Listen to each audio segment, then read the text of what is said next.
माननीय सदस्यगण, जब speaker seat से खड़ा हो जाता है तो मैं माननीय सदस्यों को अवगत कराना चाहता हूं, वो बैठ जाया करें।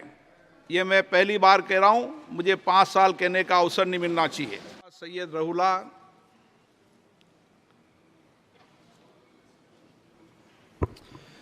जनाब स्पीकर साहब, मैं आपको जम्मू कश्मीर नेशनल कॉन्फ्रेंस की तरफ से स्पीकर मुंतखब होने पे मुबारकबाद पेश करता हूं और आपसे ये गुजारिश है कि आज के बाद आप न बीजेपी है, न कांग्रेस है, न समाजवादी है। आज के बाद सिर्फ आपकी एक ही पार्टी है, आईन Hind, the constitution of India. उम्मीद है कि आज के बाद आप उसके कस्टोडियन होंगे और इस हाउस में, जिसे जमहूरियत का सबसे बड़ा इदारा कहा जाता है, जमहूरियत की मिसालें होगी। इस हाउस में आपको इस बात से याद रखा जाएगा कि क्या आपने ट्रेजरी बेंचेस को मजबूर किया अपोजिशन का सुनने के लिए, या आपने अपोजिशन को खामोश किया। आपको P20 के लिए याद नहीं किया जाएगा, आपको याद किया जाएगा जब इसी ऐवान में एक मुसलमान MP को कहा गया क्योंकि वो मुसलमान है, आपने उस आवाज़ को, उस नाजायज़ आवाज़ को कैसे खामोश किया, या आपने उन आवाज़ों को उठने दिया। अगर एक MP जो चुना हुआ नुमाइंदा होता है, अगर उसको इस हाउस में, जमहूरियत के बड़े इदारे में टेररिस्ट कहा जा सकता है, तो उन मुसलमानों को सड़कों पे भी टेररिस्ट कहा जा सकता होगा। इसी तरह से ऑनरेबल स्पीकर, एक मिनट बैठिए। माननीय सदस्यगण, ये सदन का पहला दिन है। आप बोलते समय क्या टिप्पणी कर रहे हैं उसका ध्यान रखो। अभी कार्यकाल को देखो, उसके बाद टिप्पणी करो।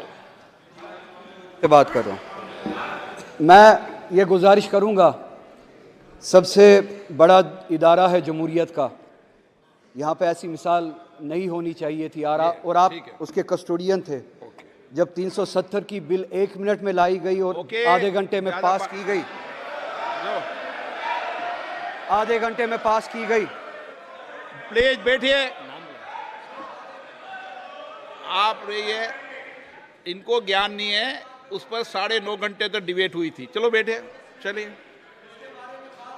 ओके। फ्रांसिस जॉर्ज,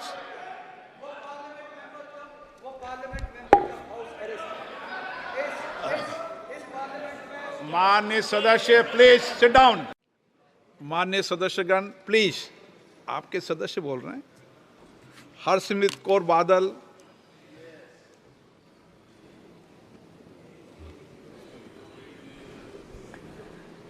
शुक्रिया सर।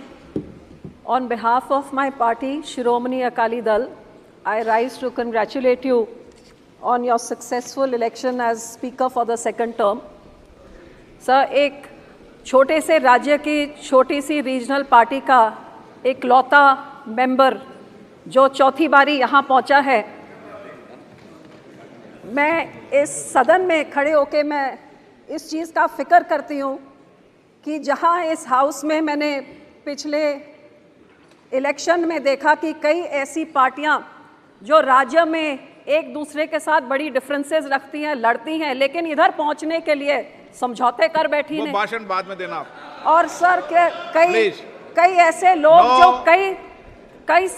काफी समय से एक साइड से अब वो कुर्सी की खातिर इधर पहुंचे। सो सब मेरा कहने का मतलब कि जब मैं एक रीजनल पार्टी की इकलौती महिला मेंबर जब यहाँ पे हूँ, मुझे इस चीज़ का फिक्र है कि ना हम इस तरफ तो ना हम इस तरफ, लेकिन हम अपने पंजाब और पंजाबियों के लोगों की आवाज़ उठाने के लिए जब मैं यहाँ पे खड़ी होंगी, मैं आपसे यही उम्मीद करती हूँ सर कि आप हमारे छोटी पार्टियों की तरफ, छोटे कम्युनिटीज़ की तरफ, माइनॉरिटी की तरफ भी आप वही निगाह के साथ जैसे आप बड़ी पार्टियों को देंगे, हमारे आरक्षण भी आप करेंगे, हमें भी आप मौका देंगे, और जितना पहले करते थे उससे थोड़ा ज़्यादा करके प्रिंसिपल्स ऑफ डेमोक्रेसी को आप जिंदा रखेंगे कि छोटी पार्टी चाहे होए, अकेला मेंबर चाहे होए, लेकिन लड़ाई उतनी ही तगड़ी होती है जितनी बड़ी पार्टियां लड़के, शायद उससे ज़्यादा होती है। पहले मौका नहीं तो दिया लड़के जब इधर पहले मौका नहीं दिया आपको।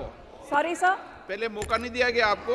नहीं सर, इस बारी मैं रिक्वेस्ट कर रही हूँ कि पहले से थोड़ा ज्यादा मौका दे चलो, दीजिए, ठीक है। क्योंकि एक महिला होने के नाते ओके। चौथी बारी पहुंची हो, आप हमारा ध्यान रखेंगे तो मैं आपको शुभकामनाएं देती हूँ और आपकी प्रोटेक्शन का, पूरा आरक्षण का मैं पूरा आस भी रखती हूँ। थैंक यू सर, बहुत बहुत श्री शुभकामनाएं।